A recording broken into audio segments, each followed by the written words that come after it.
Look at history, and it is easy to assume that empires are built solely on military conquest. But raw power is a fragile foundation. Long-term stability is actually secured through the meticulous application of justice. To understand the necessity of this order, we have to look at the alternative, an ancient Indian concept of anarchy known as the law of the fishes.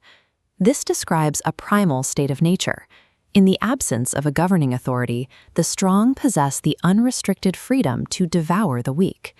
Ancient legal scholars were specific about this threat. Without the discipline of a ruler's scepter, the stronger would roast the weaker like fish upon a spit. In this framework, the primary justification for a ruler to exist is not to hoard wealth, it is to act as a physical barrier against this predatory chaos. Around the 4th century BCE, a thinker named Chanakya stepped into a time of deep vulnerability for the Indian subcontinent. He began designing an administrative system that would change how power was exercised. Prior rulers often relied on raw force and narrow self-interest to maintain control. But a state held together only by fear is brittle, leaving its borders exposed to conquest. This vulnerability became clear as the armies of Alexander of Macedon pushed into the subcontinent, exploiting the internal friction between local kings. Chanakya realized a state could not survive a foreign invasion if it was rotting from within. By establishing dharma, a predictable social and moral order, he could unify the population, creating a cohesive base of resistance that military force alone could not provide. The stakes for failing to maintain this order were absolute. A king who perverted justice risked immediate rebellion from his subjects, and, according to the texts, spiritual suffering in the afterlife. In Chanakya's view, a sovereign's strength is not measured by the ability to wage war, but by their total submission to maintaining this social order. Maintaining this order requires wielding the scepter, the power to punish. But there are severe risks if that power is mishandled. If a king administers punishment out of greed or anger, his subjects eventually find him repulsive. This loss of respect leads directly to revolt.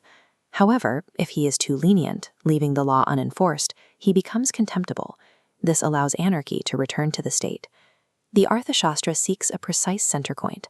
Punishment must be awarded only as deserved, with due consideration and impartiality. This calculated balance is what earns the ruler respect. By stripping emotion and personal bias from the process, justice functions as a stabilizing mechanism for the entire empire. In the ancient courtroom, truth was determined by the 4 legs of law, a set of foundational principles used to resolve disputes. This hierarchy contained a specific rule. If sacred texts ever conflict with a royal edict, the rational law, the edict takes precedence. But even the most rational laws are vulnerable to human corruption among the judges and officials charged with enforcing them. Chanakya addressed this with an undercover surveillance network. Spies disguised as merchants and ascetics would move through the state, testing the magistrates to ensure they weren't taking bribes or ignoring the code. If a judge was caught threatening a witness or imposing an unjust fine, penalties were immediate. They would be forced to pay twice the amount of the fine they had wrongly imposed. To Chanakya, a legal system is only as effective as the machinery the state builds to police its own enforcers. This rigorous application of law provided a stable environment for the economy. When property is secure and courts predictable, trade expands and the treasury grows. This logic leads to a specific mandate regarding the king's own status within the system. The king is not immune to the laws he enforces.